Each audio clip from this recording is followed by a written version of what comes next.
अस्सलामुअलैकुम, क्या हाल हैं दोस्तों। आज बनाने जा रही हूँ मैं अरवी के पत्तों के पकोड़े, जो अरवी आप लोग खाते हैं। सब दोस्त कह रहे थे कि कैसे बनता है ये सालन, ये कैसे होता है, ये कैसे होता है।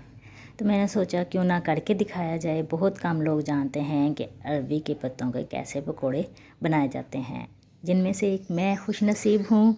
आपके सामने ला रही हूँ ये अरवी के पकोड़ों की चीज़ें हैं। इसमें हम लोग डालेंगे ये पहले लहसुन और प्याज मोटा मोटा काट लें, और हरी मिर्चें ज़्यादा सी। तो इसको हम लोगों ने चॉप करना है। इसको हम लोगों ने क्या करना है, चॉपर में डाल के अच्छे से चॉप कर लें।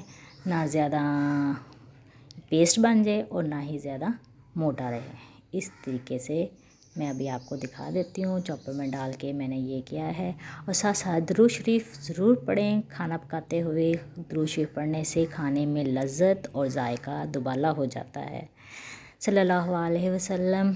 अब ये देखें, चॉप करके मैंने उसमें डाली है मिर्च और ये नमक। 4 से 5 चम्मच मिर्चें डाली हैं और 6-7 चम्मच नमक डाला है।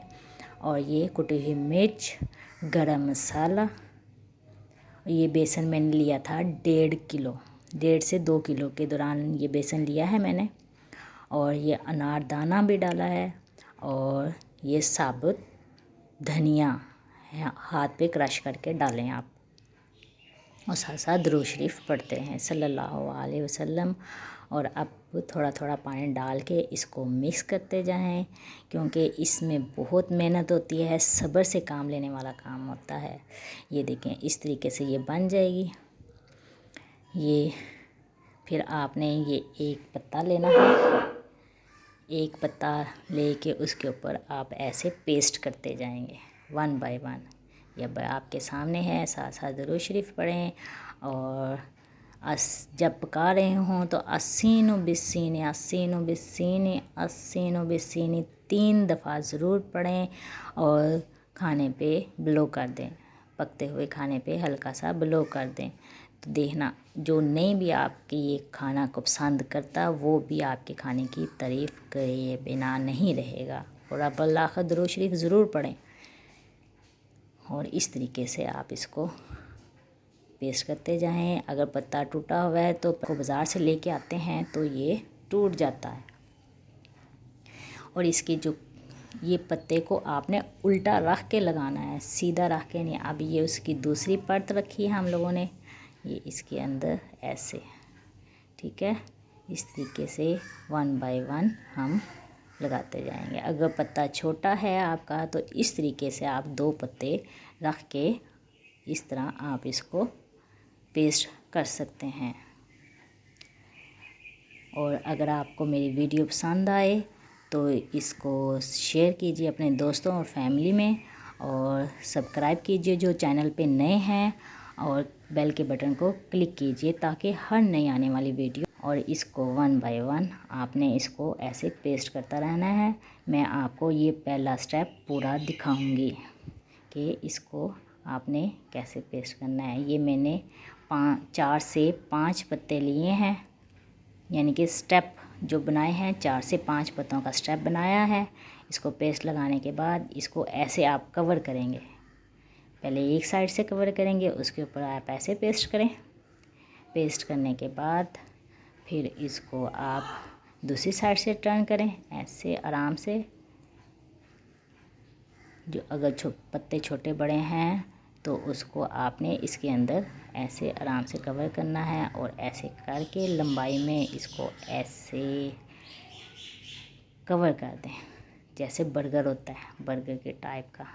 अगर कहीं से ये खुल भी जाता है पत्ता तो उसमें आप नरम होते हैं, थोड़ा सा पत्ता खुल जाता है। ये देखें, आपके सामने एक बन के तैयार हो गया है। इसी तरह हम सेकंड भी बना के तैयार करेंगे। आप ये बहुत होती है, पहले इसको बाज़ार से लाएं, ला के इसको अच्छी तरह वॉश करें। वॉश करने के बाद इसको थोड़ा सा ड्राई होने दें।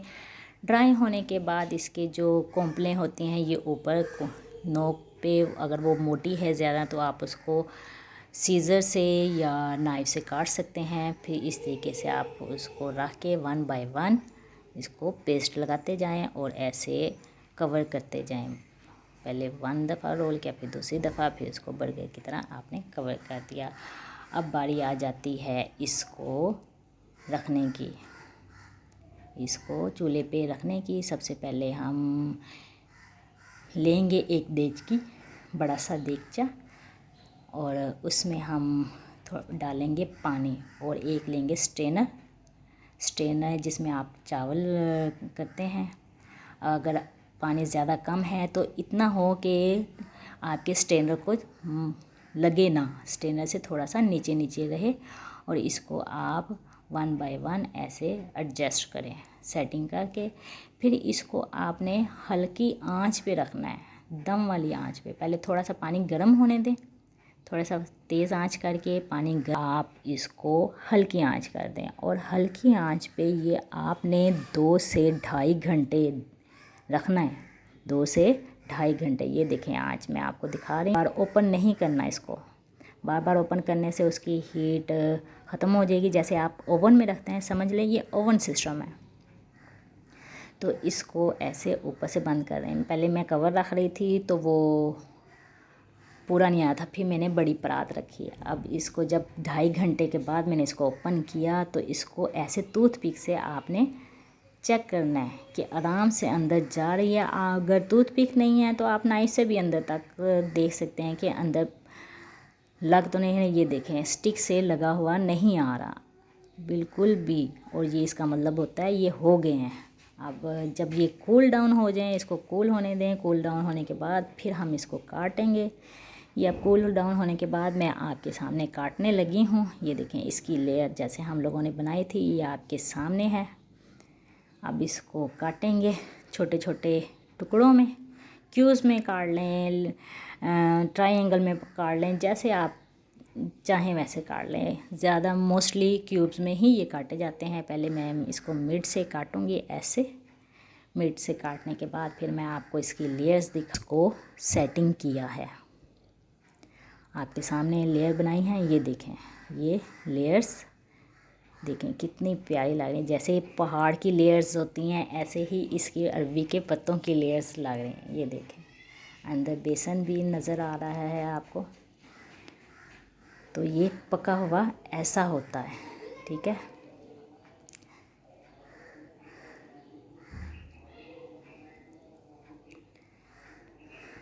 ये अब इसको हम काट रहे हैं।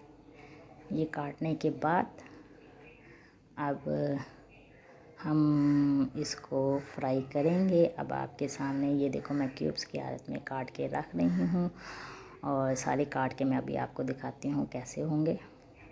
ये देखें इस तरीके से आपने सारे काट लेने हैं। ज़्यादा मोटे नहीं काटने, नॉर्मल साइज़ के जैसे क्यूब्स होते हैं उस तरीके में। ये ऐसे आप फिर फ्राई पैन में इसको लाइट ब्राउन करेंगे, और फिर आप इसको निकाल लेंगे, डिश आउट करेंगे। तो आपकी ये रेसिपी तैयार है। तकरीबन 4 से 5 घंटे लगते हैं इस चीज़ को रेडी होने में। तो खाते हुए पता भी नहीं चलता किधर ख़त्म हो गए। तो दुआ में याद रखना, और साथ साथ दुआ करना कि मुझे और मेरे चैनल को अल्लाह ताला कामयाबी अता फ़रमाए। और ऐसे पकोड़े हैं कि आपका बार बार खाने को दिल करेगा, और आप ज़रूर बना के मुझे अच्छा सा कमेंट कीजिएगा, और फैमिली और रिश्तेदारों में ज़रूर सेंड कीजिएगा, और दुरूद शरीफ पढ़ते रहिएगा खाना बनाते हुए। अल्लाह हाफिज़।